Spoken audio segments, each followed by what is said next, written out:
The music mogul Diddy is distraught at the thought of spending time alone in a prison cell. His bail request has been denied twice, and now the artist is under suicide watch, seemingly overwhelmed by the gravity of the situation. However, he is not the only one concerned. Some of his ex-girlfriends, embroiled in his legal troubles, are already grappling with the possibility of ending up behind bars as well. Anxiety is growing among the public, curious to understand why Jennifer Lopez and Young Miami might be involved in the scandal. Persistent rumors suggest that their connection to Diddy could soon lead to serious consequences. Diddy has even turned down a $50 million bail offer, determined to avoid even a single night in jail at all costs.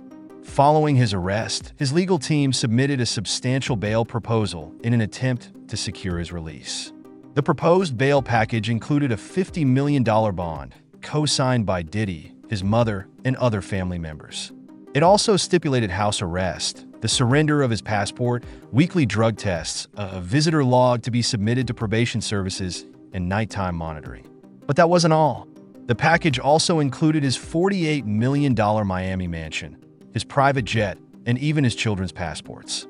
Visits, except for those from his mother, daughters, and the mothers of his daughters, would be subject to strict restrictions. Authorities, however, feared that Diddy might obstruct justice or influence witnesses. Prosecutors presented the judge with old messages that they claimed showed Diddy threatening his victims. One such message from 2016 followed an incident at a hotel where he was recorded attacking his ex-girlfriend Cassie Ventura. The message read, "Call the police now, I have 6 kids. Call them, I'm surrounded, and you'll leave me alone." The incident occurred after an argument in 2016, and it is said that Diddy paid $50,000 to the hotel to have the surveillance footage that showed him throwing glass bottles at Cassie, who was trying to escape after being restrained, deleted. This attempt to persuade the hotel to destroy evidence demonstrated his immense power and control. Consequently, the court had no choice but to deny him bail. Now, the Bad Boy Records executive will remain in jail until the trial begins, and according to reports, his future behind bars looks bleak. Diddy's attorneys have requested a transfer to a facility in Essex County, New Jersey, citing safety concerns at the Metropolitan Detention Center, MDC, in Brooklyn, where he is currently held. His celebrity status and the accusations of violence against women make him a primary target within the prison culture, where striking a figure like Diddy could be seen as a prestigious trophy. This adds an extra level of danger to Diddy's already precarious situation. The constant threat of violence and the need to remain alert represent new and frightening realities for him. Reports indicate that he has been placed under suicide watch due to his high-profile status. However, there are also claims that this surveillance is due to the harsh conditions of the infamous MDC, where Diddy is currently detained. This detention center is known for its deplorable conditions and the treatment of high-profile inmates. Diddy's legal team has described the conditions at the Brooklyn facility as horrific and inadequate for pretrial detention. Dubbed Hell on Earth, due to its terrible conditions and the traumatic experiences it inflicts on inmates, the MDC has gained a notorious reputation over the years. Upon arrival, Diddy was processed and immediately placed in the Special Housing Unit, SHU, due to his high-profile status. The SHU is the most restrictive section of the facility, designed for inmates who require maximum security and isolation.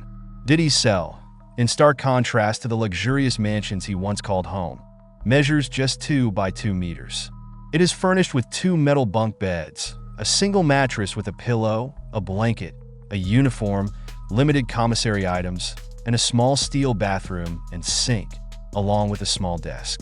One of the most shocking aspects of his detention is that the toilet is programmed to flush only 3 times a day to prevent flooding in the cells or the entire facility. Diddy is allowed to leave his cell 3 times a week for 1 hour at a time. During this brief respite, he can stretch his legs in a small enclosed yard and catch a glimpse of the outside world. But even this minimal freedom is subject to strict monitoring and control. Conditions within the facility are notoriously harsh. In 2019, A blackout left inmates without heating during one of the coldest winters on record, causing temperatures in the cells to drop to near freezing levels. Detainees were forced to cover themselves with layers of blankets to stay warm. The crisis reached its peak when protesters gathered outside the facility, while inmates banged on the walls and used flashlights to signal for help. The blackout was not an isolated incident. Reports of rat infestations, mold, and lack of access to drinking water are common, as well as violence among inmates and even from prison staff. Despite these deplorable conditions, many believe that Diddy deserves it, especially after the serious allegations against him became public. Diddy has been accused of conspiracy to commit extortion, sex trafficking, and transporting individuals for prostitution. In a public statement, the U.S. Attorney's Office for the Southern District of New York, along with William S. Walker, the acting special agent of National Security Investigations in New York, outlined a disturbing picture of a man who allegedly exploited his business empire to commit serious crimes. This latest accusation alleges that Diddy ran a criminal organization involved in sex trafficking, forced labor, kidnapping, arson, corruption, and obstruction of justice. Diddy, who appeared in a federal court in New York wearing a black t-shirt and gray sweatpants, pleaded not guilty to all charges. However, the details of the indictment are chilling. The allegations describe a criminal organization led by Diddy, existing to facilitate his abuse and exploitation of women, protect his reputation, and conceal his actions. One of the most disturbing accusations is that Diddy organized events known as freak-offs. The allegations involve elaborate sexual events that included prolonged sexual activities lasting several days, with male sex workers transported across state lines.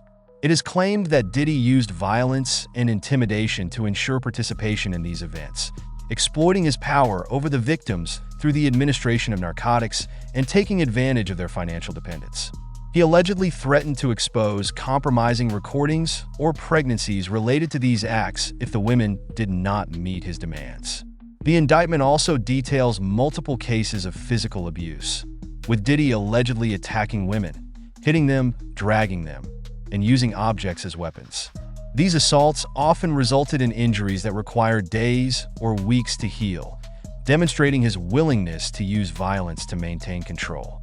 It is claimed that Diddy leveraged his status as the head of a business empire to commit these crimes. Employees of his companies, including high-ranking supervisors, security personnel, personal assistants, and household staff, allegedly acted as intermediaries to arrange travel and hotel accommodations for his commercial sexual activities. Additionally, they reportedly worked to locate women and others he intended to exploit, covering up his abuses and obstructing law enforcement efforts to uncover the truth. Diddy faces serious charges, including conspiracy, which carries a maximum sentence of life imprisonment, sex trafficking by force or coercion, also punishable by life in prison and a mandatory minimum of 15 years, and transportation for prostitution, which carries a maximum sentence of 10 years. It appears that the music mogul is not the only one facing consequences. Industry colleagues like Jay-Z and Jennifer Lopez could be next as more information emerges about Diddy's associates. One such person is rapper Young Miami, who had a high-profile relationship with Diddy. After publicly confirming their connection on a podcast, Young Miami, a member of the rap duo City Girls, acknowledged that her association with Diddy had increased her power as an artist. However, in early 2023, she announced that she was single, stating, "I can't talk about something that hasn't been my experience. I can't comment on these allegations because I wasn't there. I don't know that person. That wasn't my experience with Diddy. When the world was celebrating him and giving him flowers, I felt like everyone was trying to crucify me for it. I was his biggest supporter, cheering him on while I was celebrating with the world. So, why should I be crucified?" There have been suggestions that Young Miami may be complicit in Diddy's alleged crimes. This allegation emerged on March 28, 2024, when Lil Rod filed a bombshell lawsuit against Diddy, seeking millions of dollars for emotional damages and other claims. Among the serious accusations in the lawsuit, it is alleged that Young Miami transported a dangerous synthetic drug known as pink cocaine for Diddy. The incident reportedly occurred in early 2023 when Diddy attended the Water Music Festival in Virginia and wanted to bring pink cocaine, also known as Tussie, to the event. However, Diddy's regular supplier, Brendan, forgot to bring the drugs, causing an unexpected situation. Diddy's personnel manager, Christina, reportedly contacted an associate of Young Miami, asking him to transport the substances from Miami, Florida, to Virginia on a private jet. The lawsuit claims that the associate fulfilled the request, bringing the pink cocaine aboard the jet. This synthetic drug, a bright pink powder, is derived from cheaper substances like MDMA and caffeine. Lil Rod also revealed that he saw Diddy sniff some pink cocaine in his dressing room during the festival. However, this was not the only incident mentioned in the lawsuit. Lil Rod also accused his cousin of sexual harassment, claiming that she once tried to have sex with him in front of Diddy, making him feel violated and powerless. Additionally, Jennifer Lopez's name appears in one of the most shocking accusations, concerning a shooting at a nightclub in 1999 that involved Diddy and his then-girlfriend. Although Diddy was never convicted of anything related to that incident, the new lawsuit presents a different narrative. It turns out that Shine, a young rapper and Diddy's protege, was wrongfully convicted, and that Diddy allegedly covered up his actions. Lil Rod's second lawsuit details the shooting and how Diddy managed to evade responsibility. According to Lil Rod, Shine was solely responsible for the shooting that took place at a nightclub in New York City. He stated that Jennifer Lopez, who was Diddy's girlfriend at the time, brought the gun into the club and handed it to Diddy during an argument. On December 27, 1999, Diddy and Jennifer Lopez were celebrating the release of Shine's album at a club in Midtown New York. During the event, an argument with a man named Alan escalated into a fight. Suddenly, one of Alan's companions allegedly threw a significant amount of money at Diddy, triggering a series of gunshots that struck two men and a woman, the latter injured in the face. Diddy and his entourage were detained after officers found a firearm in their vehicle while fleeing the nightclub. The car had been stopped for running a red light, and the weapon was identified as reported stolen in Georgia. None of the four occupants had a permit for the gun, leading to charges of possession of stolen property against the couple. Diddy and his girlfriend were interrogated by the police after several witnesses claimed that Diddy had fired during the dispute in the club. Shine was also detained and charged with illegal possession of a firearm. However, in 2001, a Manhattan jury acquitted the hip-hop mogul of all charges against him, including 4 counts of illegal possession of a firearm and 1 count of corruption. Here, the story takes an intriguing turn. Shine was instead found guilty of 5 of the 8 charges against him.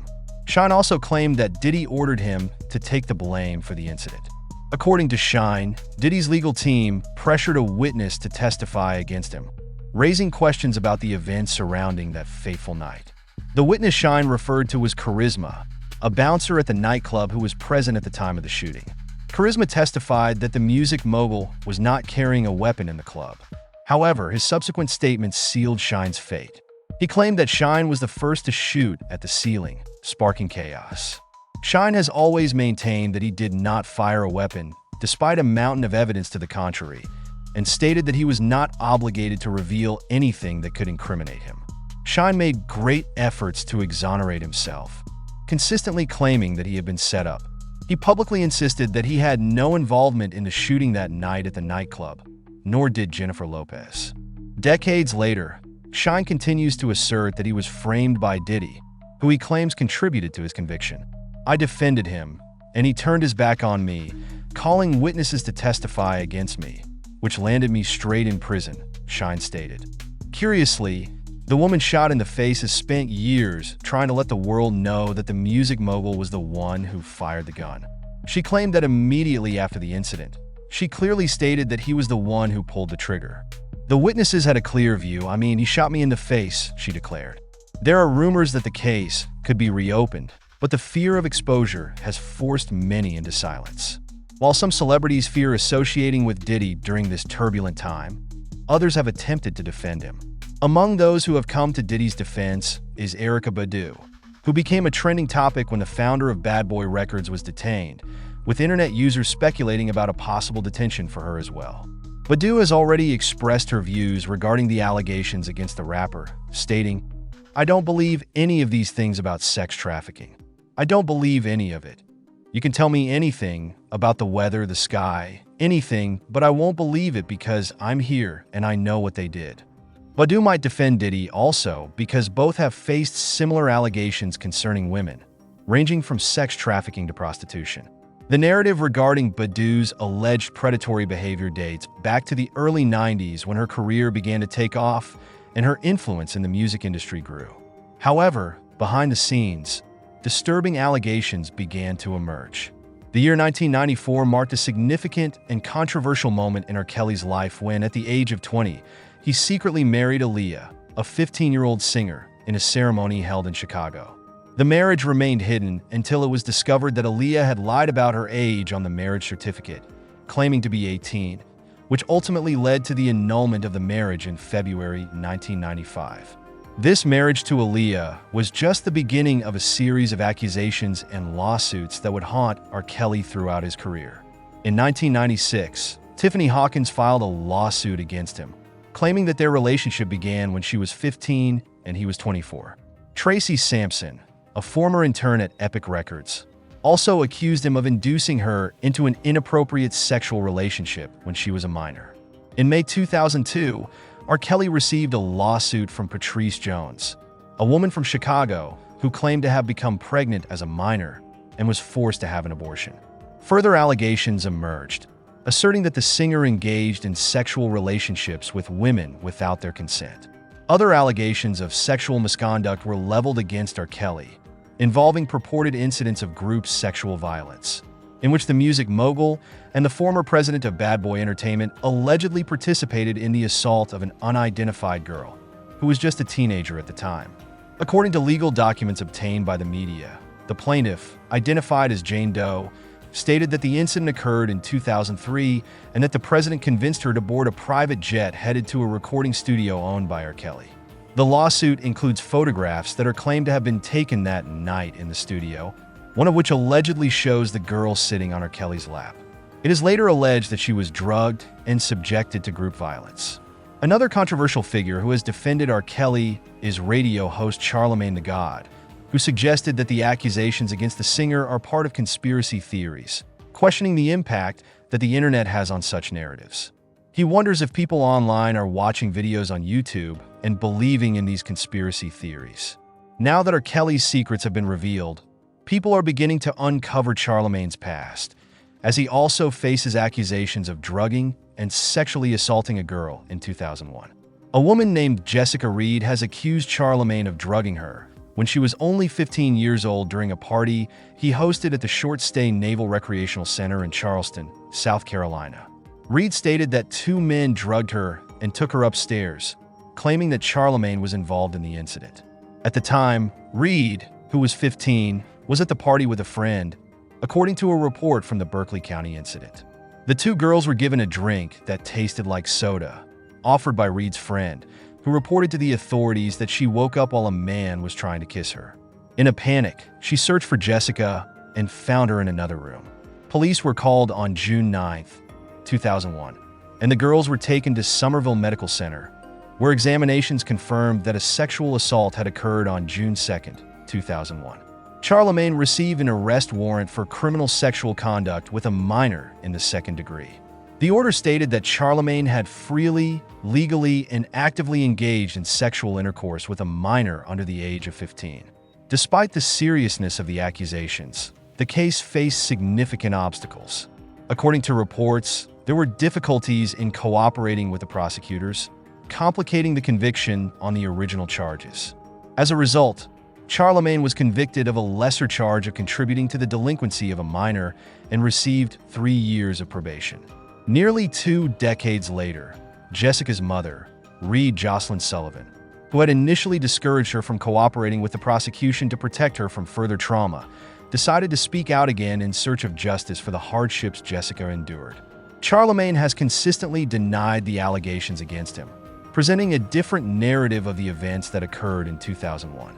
In a 2013 interview, he addressed the sexual assault allegations against him. "Here's how it feels. I'm scared of situations like this. I've faced a similar accusation in the past.